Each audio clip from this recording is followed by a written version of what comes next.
Dessa noite, que olha, tem um detalhe aqui muito interessante. É pastora, cantora, ministra da palavra, apresentadora e recentemente fez um trabalho lindo, um trabalho social no Haiti. Ela vai contar um pouquinho mais sobre isso e sobre o seu ministério aqui nesse nosso programa. Priscila de Oliveira, pode entrar por gentileza. Tudo bem, Priscila? Boa noite. Tudo bem, graças a Deus. É um prazer estar com você aqui mais uma vez, né? Com certeza. E que Deus nos abençoe. Eu tenho certeza que hoje o Senhor tem algo especial para cada um que nos assiste de casa. Amém, que assim seja. Então Amém. pode se assentar e ficar à vontade. Então nós vamos aqui conversar.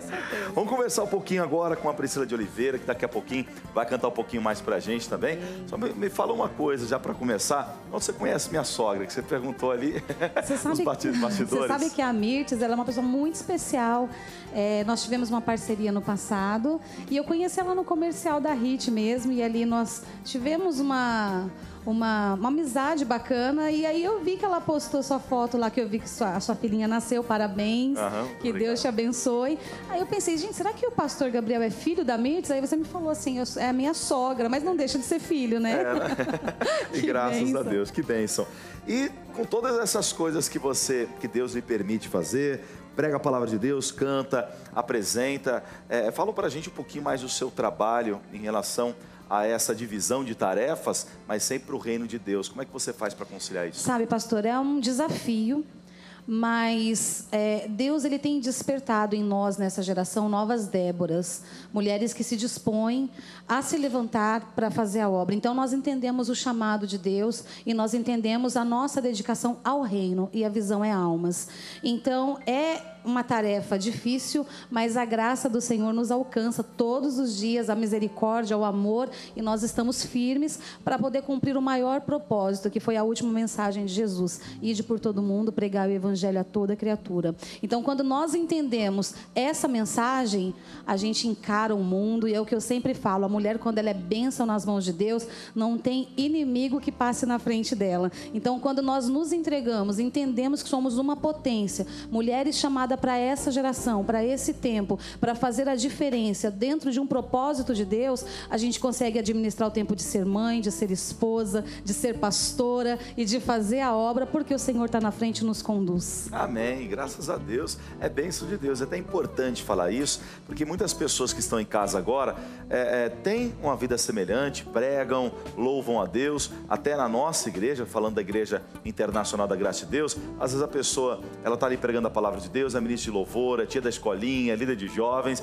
e às vezes o acúmulo de funções deixa a pessoa um pouco preocupada de não conseguir lidar com todas elas. Mas com a graça de Deus, com a unção de Deus, como você muito bem disse, Deus vai dando a condução, Deus vai dirigindo, e aí tenha certeza que não precisa se desesperar, não precisa se preocupar. Deus à frente, a coisa dá tudo certo e você consegue conciliar todas as coisas. Vamos fazer o seguinte, Priscila, vamos cantar? Porque daqui a pouquinho eu quero ver aquela história que você foi para o Haiti fazer uma obra social. Precisa ir para lá, pastor. Maravilhosa. Eu quero, assim que tiver a primeira oportunidade, vou, porque é gostoso nós fazermos esse tipo de trabalho, levando a palavra de Deus a tantas pessoas que necessitam. Então vamos fazer o seguinte, vamos cantar Me Derramarei. Essa canção é do Wesley Ross. Wesley Ross, o produtor do meu CD, que está nos Estados Unidos, viajou com a gente, nós fomos juntos nessa missão. Aliás, daqui a pouquinho eu vou falar, mas nós somos em 12 pastores. E o Wesley é um presente, uma bênção de Deus. A canção é dele, ele é o produtor do CD, e o CD tem 5 canções do Wesley. Que então maravilha. É a cara dele. Se eu não me engano, da vez que eu vim aqui apresentar o programa, acho que ele veio aqui, se eu não estou enganado, né? Eu acho que eu entrevistei ele também. Tivemos o Robson Monteiro, entre outras pessoas abençoadas. É um rapaz muito abençoado, com certeza. Vamos cantar essa canção então? Em nome de Jesus.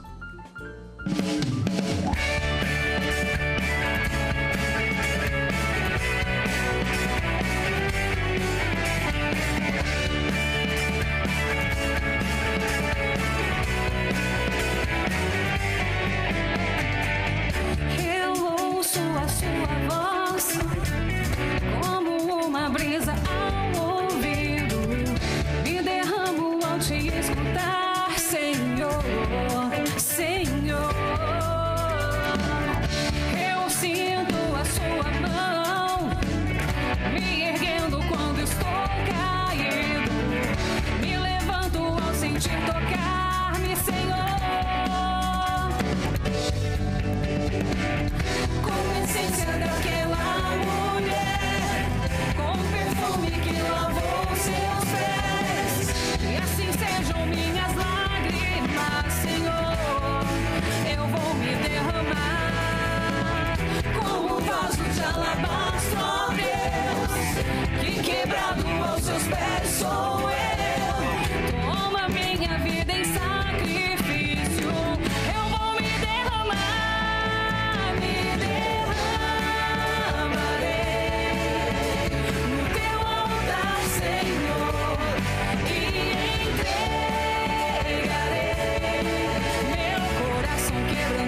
vaso de alabastro, ó Deus, que quebrado aos seus pés sou eu. Toma minha vida em sacrifício, eu vou me derramar, me derramarei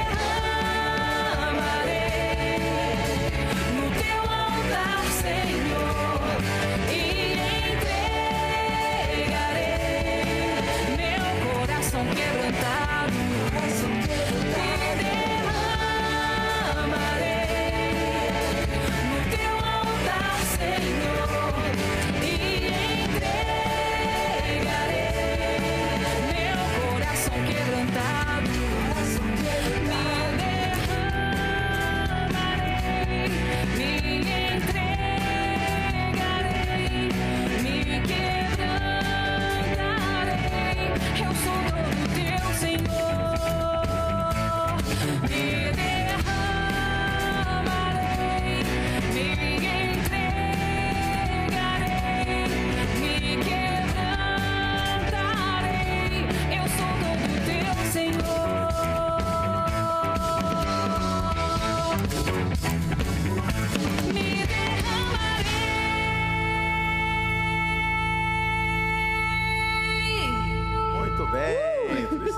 Glória a Deus. Aleluia. E que nós possamos fazer a mesma coisa, nos Amém. Derramar na presença de Deus. Glórias a Deus por isso, porque nós devemos saber que com Deus nós somos mais que vencedores. Deixa eu voltar a falar com a Priscila de Oliveira agora. Nós sabemos que você, da outra vez até que veio, contou um pouquinho do seu testemunho de vida, né? De momentos difíceis aí, né? O início muito complicado, depressão, rejeição, essas coisas. E glória a Deus por isso, que com Cristo você saiu dessa situação. Eu queria que você falasse um pouquinho sobre isso que aconteceu e deixasse também essa mensagem para quem está em casa, que às vezes num momento, numa hora como essa, está sofrendo, está passando por isso, tem um chamado ministerial, seja pastoral, seja de louvor, seja do que for dentro da igreja, e não consegue exercê-lo por conta desses problemas emocionais, porque a grande verdade é que hoje a ansiedade, a depressão, como dizem aí os especialistas, são os males do século. E hoje a pessoa deixa ou enterra os seus talentos, deixa de cumprir a vontade de Deus, porque está numa situação dessa e acha que não vai sair, né? É verdade, pastor. E nós vivemos no nosso meio, ainda existe um tabu de que crente não passa por depressão, de que crente não enfrenta uma síndrome do pânico e de que crente não passa por um período de ansiedade. E quando eu ouço isso, eu fico muito assustada, porque eu consigo, por onde eu tenho passado, e quando eu ministro sobre a cura da alma, eu me deparo com muitas pessoas que estão pedindo socorro dentro da igreja, com a alma ferida, com a alma doente. Nós tivemos casos de pastores que tiraram suas próprias vidas nos últimos meses. Então, quando nós olhamos para Elias, nós entendemos que Elias foi um grande profeta, cheio da unção, da autoridade de Deus. E em um determinado momento, a Bíblia nos relata que ele corre para uma caverna. E ali eu me deparo com um profeta em depressão, porque ele precisou ser alimentado por Deus. O anjo precisava levar água, precisava levar comida. Ele pediu a morte, e né? ele pediu a própria morte. Então ali eu me deparo com um profeta cheio da unção, cheio da autoridade, mas que em um momento enfrentou uma crise existencial. E isso tudo tem uma raiz, e eu vivi esse período. Eu venho de um quadro de rejeição de pai e mãe. Eu fui abandonada pelos meus pais, criada pelos meus avós. E desde muito menina eu tinha esse conflito. Poxa, porque os meus primos têm pai e mãe e eu não tenho? Porque na minha reunião de pais são os meus avós. E criança por mais que a criança não consiga entender o que ela está passando, ela sabe que alguma coisa está errada. Porque os meus amigos da escola diziam assim: Priscila, por que o meu pai e minha mãe é novo e seu pai e sua mãe é velho? Porque era sempre os meus avós. E era uma pergunta que eu tinha na minha alma. Eu falava: por que Deus não me deu a oportunidade de ter uma família? Por que eu não pude falar essa palavra pai? Por que eu não pude falar mãe? Porque minha mãe chegou ao ponto de me rejeitar e de não querer nem saber quem eu era. Uma rejeição. E na fase adulta, isso veio trazer insegurança, porque eu não tinha segurança em mim. Eu tinha medo da vida. E tudo estava relacionado a esse trauma que eu tive lá atrás, desde o ventre da minha mãe. Só que o Senhor também já tinha me escolhido desde o ventre da minha mãe. Então, por um lado, eu passei por essa trajetória, eu precisei viver essa experiência para que hoje eu chegasse aqui no Noite com Adoradores, olhasse para aquela câmera e dissesse para você que está aí, que enfrenta o mesmo problema de rejeição, que existe um Deus que tem um propósito para todas as coisas embaixo da terra. E através da minha história de dor, através da cura da minha alma, o Senhor começou a construir o meu ministério.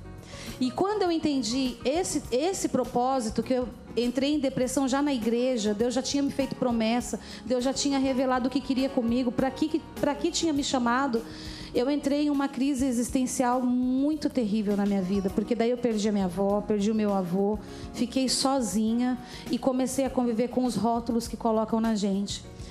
As pessoas diziam para mim, da minha própria família, filho de peixe, peixinho é. Vai seguir o caminho da mãe, vai dar o que não presta, vai virar prostituta, o irmão vai virar bandido. Nós fomos rotulados por sermos os filhos da Ana, que sempre foi uma pessoa muito problemática. E aí eu entrei em uma crise muito grande, e entrei na depressão e na síndrome do pânico. Já na igreja, pregando, cantando no ministério de louvor, subia no altar, mas totalmente assim, doente da alma. E aí eu comecei a orar, e aí já tinha buscado ajuda psicológica, comecei a me tratar, fui diagnosticada. E a medicina diz que a depressão não tem cura. A medicina diz que, a psiquiatria diz que você precisa controlar essa ansiedade pelo resto da vida. Mas eu não aceitei aquilo, porque em um determinado momento eu falei, pera um pouco, eu subo no altar, eu prego que Jesus cura, que Ele liberta, que Ele cura os nossos traumas, e eu não estou vivendo isso na minha vida, eu vou procurar onde está esse erro. E eu comecei a buscar isso em oração. Até que um dia o Senhor, através da minha oração, falou comigo que estava relacionado à minha falta de perdão com relação à minha mãe. Eu não conseguia perdoar minha mãe. E esse laço estava matando a minha vida no físico, no espiritual e na alma. Eu tinha um ódio da minha mãe terrível. Eu desejava a morte da minha mãe. Eu não podia dividir o mesmo espaço físico com a minha mãe, que eu passava mal. E eu me coloquei no lugar de Deus e quis julgá-la. Então, esse fardo ficou muito pesado para mim. E aí Deus começou a me cobrar isso. Se você quer realmente quebrar todo o mal, todo o vínculo no mundo espiritual, eu te ajudo no perdão. E eu comecei a querer esse perdão. Senhor, me ajuda, eu não consigo olhar para minha mãe. E muita oração, intercessão da igreja. E o Senhor criou uma situação, pastor. Há 3 anos atrás eu perdi uma tia muito querida. E eu fui para esse velório. Quando eu cheguei no velório, eu sabia que a minha mãe estaria lá.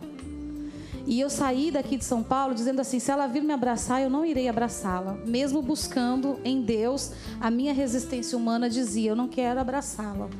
Só que o Espírito Santo causa situações para realmente transformar a vida da gente. E ali no momento do velório da minha tia, a minha mãe sentada de um lado, eu sentada do outro, eu comecei a chorar demais. Eu vi a minha tia ali no caixão e o Espírito Santo falava, ainda dá tempo. Ainda dá tempo, não espere esse momento, ainda dá tempo.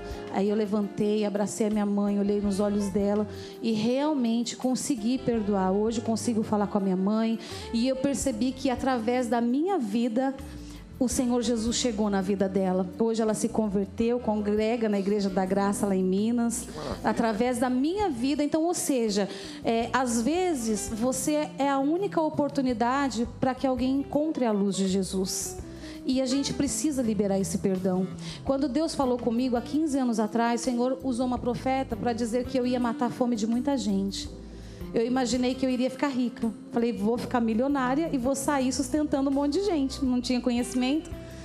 E aí hoje, quando eu me vejo fazendo esse trabalho missionário, eu entendo o que o Senhor quis dizer, que eu mataria a fome de muita gente, mas o meu ministério, pastor, só fluiu. Eu só fui viajar para fazer missão, eu só gravei o meu CD, as coisas só fluíram o dia que eu consegui perdoar minha mãe, o dia que eu consegui entender que através do meu ministério, da minha história sofrida, o Senhor estava construindo o meu ministério. A gente já está mostrando a gente mostrou imagens aí desse lindo trabalho lá no Haiti. Olha, 800 crianças, essas crianças, a maioria delas são órfãs.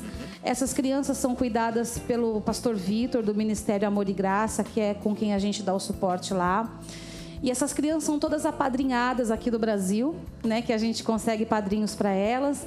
E nós fomos aí agora levar o recurso para elas de final de ano, junto com o meu ministério, que é a IBNT, Igreja Batista Novo Tempo, pastor Reinaldo, pastora Miriam. E a coisa mais linda de você ver é você saber que vale a pena se desgastar na obra do Senhor, vale a pena você ter projetos, porque a gente cava projeto, preciso sustentar eles, preciso mandar recurso para eles. Em novembro estaremos voltando para lá. Então, quando a gente olha elas vestidinhas, tendo água, pasta de dente, tendo brinquedo, teve Natal, e saber que durante 6 meses elas estão acolhidas, você volta para o Brasil sabendo que você realmente cumpriu o propósito que, né, Deus ele colocou nas nossas vidas. Vale muito a pena. Daqui a pouquinho a gente vai falar mais ainda sobre esse projeto, tá bom? A gente quer ouvir mais ainda. E que bênção, glória a Deus por esse testemunho. Nós vamos agora para um intervalo bem rápido, né? Para você aí também tomar aquele copo de água, conversar com alguém aí da sua casa a respeito do testemunho lindo que nós ouvimos agora aqui. A gente vai voltar para falar um pouquinho mais sobre isso, tá certo? É rapidinho, a gente vai, mas a gente volta.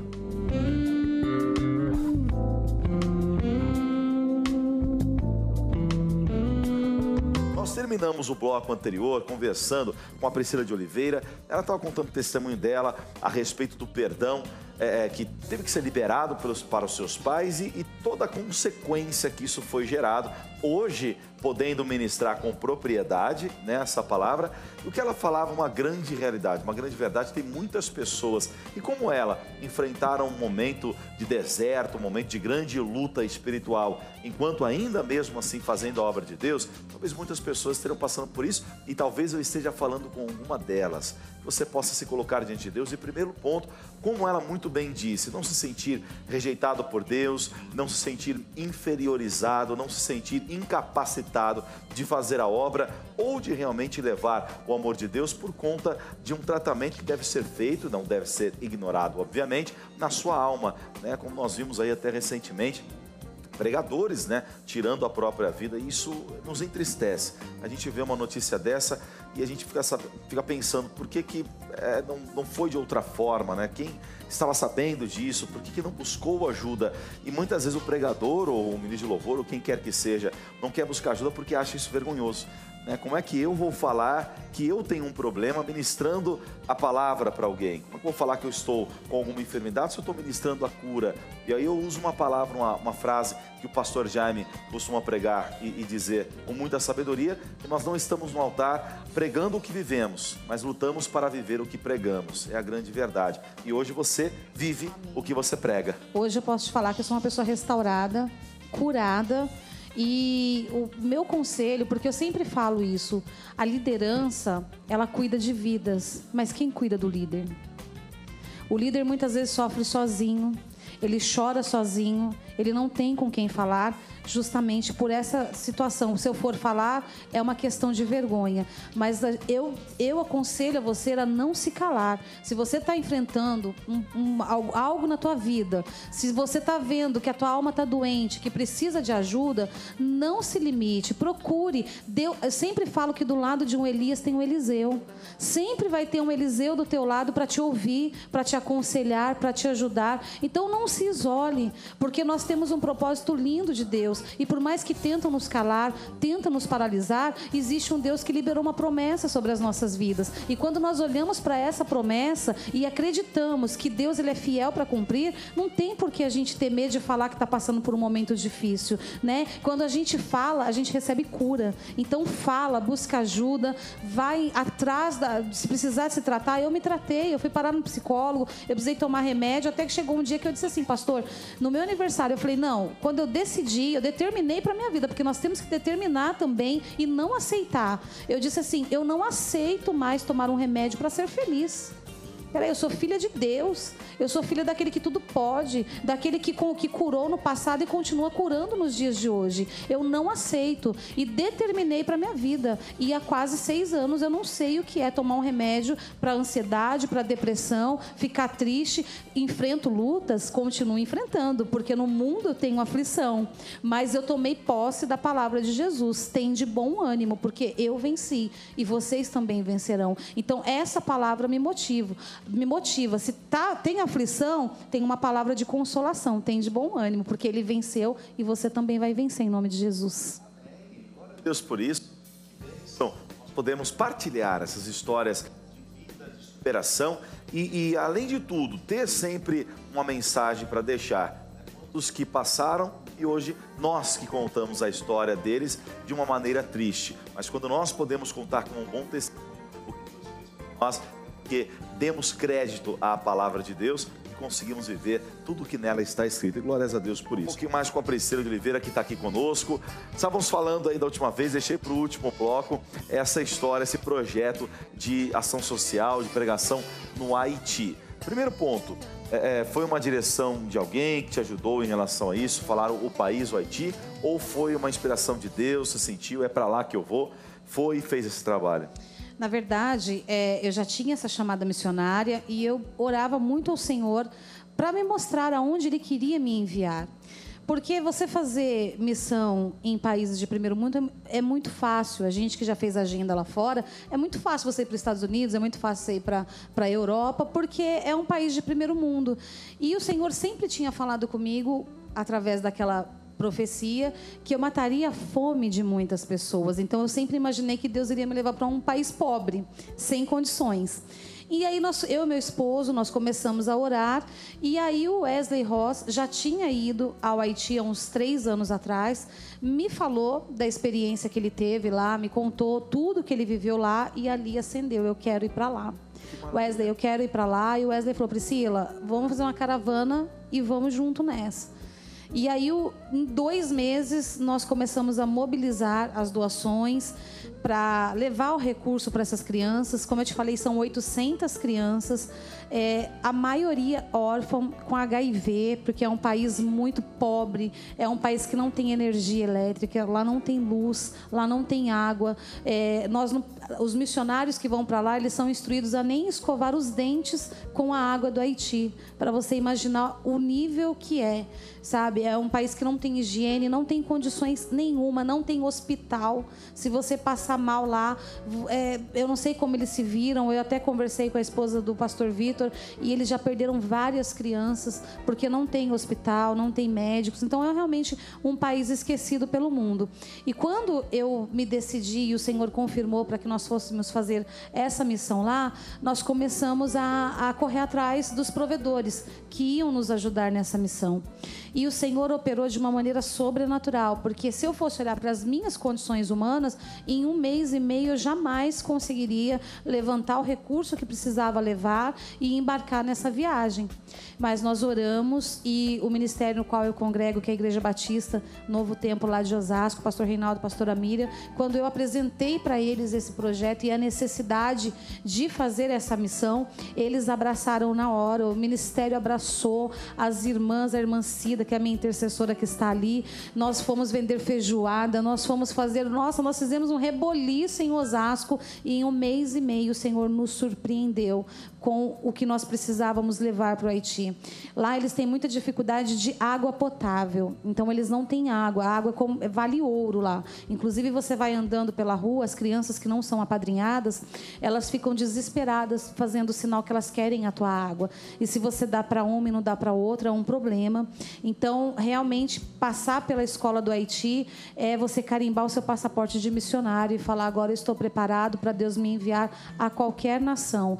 Porque essas crianças que vocês estão vendo são crianças que são apadrinhadas, elas são mantidas, cada criança custa R$120 por mês. Então, graças a Deus, nós conseguimos padrinhos para essas 800 crianças, para todo mês mandar esse recurso para sustentá-las na base. Mas do lado de fora ficam as crianças que não têm alimento. Eu encontrei uma criança que ela tinha comido na sexta-feira e na segunda ela não tinha comido ainda. Eles ficam esperando o que sobra da base das crianças, o que sobram, porque o missionário o pastor Vitor não pode tirar das crianças apadrinhadas para dar para as crianças que não têm padrinhos. Então elas sabem que lá tem comida, que lá tem água, elas ficam do lado de fora esperando o que sobra de dentro da base para que elas possam se alimentar. Então quando sobra, que foi o que eu presenciei, eles pegam e eles dividem um pouquinho de arroz, feijão e ovo. e é um banquete para eles. E eles dividem, eles não têm roupa, eles andam descalço. É uma coisa assim que só você estando lá para ver como é. Ali você também experimentou, que a gente for sabendo, o bolinho de barro especial lá, né? Olha, a fonte de nutrição deles é o bolinho de barro. Eu confesso que quando eu fiquei sabendo que essa era a fonte de nutrição, eu falei, gente, barro. Eu falei, não pode ser. Como é que uma pessoa vai comer, gente, bolinho de barro? E quando eu cheguei lá, nós fomos a uma aldeia, aonde a senhora prepara, e a matéria-prima é o barro, gordura e sal. E eles colocam no sol para secar, daí ele fica durinho, ele se transforma em um biscoito de barro. E eu presenciei uma das cenas mais tristes da minha vida, porque o líder da aldeia, o que ele consegue oferecer para aquelas crianças é o bolinho de barro, que é a única coisa que eles têm para comer. E eu presenciei a cena em que esse líder, ele vai uma vez ao dia entregar esse bolinho de barro para essas crianças que não têm padrinhos. Pastor, a hora que ele joga, tá em todas as minhas redes sociais, no YouTube, tem esse vídeo lá que circulou muito agora no Natal e foram mais de 100 mil visualizações. E quando ele joga esse bolinho de barro em cima da mesa, eles avançam e eles tentam pegar o máximo que eles podem, porque eles não sabem quando eles vão comer de novo. E eles pegam com uma alegria, um sorriso, como se eles estivessem comendo o melhor lanche do mundo. E ali eu pude ver como Deus é maravilhoso, porque eles são tão felizes e às vezes a gente aqui no Brasil, a gente não dá valor, nós somos ricos e não sabemos. Eu voltei do Haiti com a minha mente renovada, dizendo eu nunca mais vou reclamar do Brasil, porque nós somos ricos e não sabemos. Quando você se depara com uma situação que eles sorriem comendo bolinho de barro e nós olhamos para a nossa vida, quantas coisas a gente desperdiça, quantas coisas às vezes a gente joga fora. Os filhos da gente, eu trouxe para minha filha comer, eu fiz questão de trazer o bolinho de barro para que ela experimentasse e sentisse o que eles sentem, para ela ver o quanto ela é rica e ela não sabe, o quanto o Senhor cuida dela e às vezes ela não dá valor, porque nós só vivendo isso mesmo que a gente vai entender. Eu entrei em casas que são barracos, porque lá não existe lugar bonito, não existe casa bonita, não existe luxo lá. E assim, as crianças não têm colchão, elas dormem mesmo no chão, não tem roupa, não tem água, comem o bolinho de barro. Quando eu experimentei o bolinho de barro, é o gosto do barro mesmo, é barro, é areia, é como se você estivesse comendo um pedaço de tijolo, e aquilo é a fonte de nutrição deles. Então isso agora me motivou a mais ainda, porque se em 1 mês e meio eu mobilizei para levar um recurso, agora eu tenho o ano de 2018 para mobilizar mais ainda, porque eu estou voltando agora em novembro, dia 14 de novembro. E a minha ideia é conseguir padrinhos para essas crianças que não têm padrinhos, que ficam do lado de fora esperando para comer o que sobra da base. Então agora a minha preocupação é com essas crianças que não têm padrinhos, de arrumar padrinhos para elas e a gente conseguir acolher, porque realmente lá eles têm o hábito, em cada aldeia que você chega, você vê 3 adultos e 10 crianças. Eles têm o hábito realmente de largar os seus filhos. Então lá eles procriam de uma maneira, não tem uma educação, não tem uma cultura que mostre para eles que não pode fazer tanto filho assim. Então eles saem fazendo filho e como tem muito estupro lá, então nascem crianças indesejadas que são largadas e a base acolhe. Então eu até peço para você que assiste, entra nas minhas redes sociais, veja o trabalho que é feito. Nós prestamos conta de tudo que nós fazemos lá. Graças a Deus, até quero agradecer aqui a Nádia Haddad do SBT e o Roberto Cabrini, que foram padrinhos assim, que me ajudou muito nessa missão que Deus levantou para esse tempo, e que Deus levante mais pessoas assim, sabe? Independente da tua religião, independente do que você acredita, o nosso papel como ser humano é ajudar os necessitados. Com certeza. Né? Já vão aproveitar para você deixar já suas redes sociais. Sim. Pode citá-las, se quiser citar algum telefone para contato, para isso e também para poder levar lá. É até importante falar que o meu CD, a gente criou um kit desse CD com camisetas que a gente está revertendo toda para essa missão do Haiti. Então, tudo que a gente vende do CD, das camisetas, das canecas que a gente está inventando aí, ela é toda... Vai para essa missão.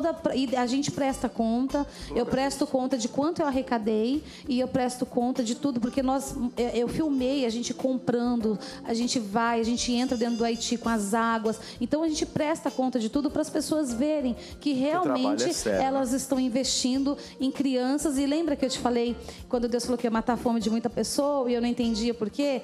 E incrível, pastor, que entra naquela questão do perdão. Na minha dor, o Senhor me usa, porque essas crianças também não têm pai. Verdade. Elas não têm mães. E aí, eu estando ali na situação delas, é como se Deus passasse um filme na minha cabeça, sabe? Eu estava construindo o teu ministério. Olha só que sabe? Maravilha. Então é a mão de Deus em todo. Eu sempre falo, no local da tua dor é aonde Deus vai te usar. Aonde Deus te curou é aonde Ele vai mais te usar. É no local da tua dor. Hoje eu me deparo com pessoas rejeitadas de pai e mãe, porque foi nessa área que o Senhor precisou me curar. Então, quando eu abraço aquelas crianças, eu sei entender a dor e eu sei entender o que elas sentem. Glória a Deus por isso. É muito bom. E que Deus continue abençoando esse seu ministério. Pode deixar os contatos, então, para o pessoal? O site é www.prisciladeoliveira.com.br.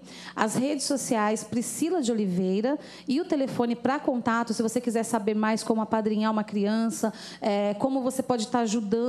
Inclusive, a gente abre para pastores que queiram ir conosco nessa caravana, porque nós precisamos de mais gente que nos ajude. Hoje nós somos em 12 pastores, mas quanto mais pastores se levantar e falar assim, olha, o meu ministério vai representar essa missão, vem com a gente, embarca nessa missão, que nós precisamos de vocês nessa missão também. E lá, não pense que a gente chega lá, pastor, e fica de boa, não. A gente vai cozinhar, a gente trabalha, a gente acorda às 6 da manhã, vai dormir às 10 da noite, servindo as crianças, trabalhando com prazer, porque lá nós vamos para servir. É uma bênção. E aí você pode me procurar no meu WhatsApp, é o 11 95948 1929. Eu mando tudo para vocês, como que funciona para estar indo com a gente e como que funciona para estar ajudando nessa missão. Maravilha. Fazendo por amor. Fazendo por amor. Tudo por amor, né? Por amor. É isso mesmo.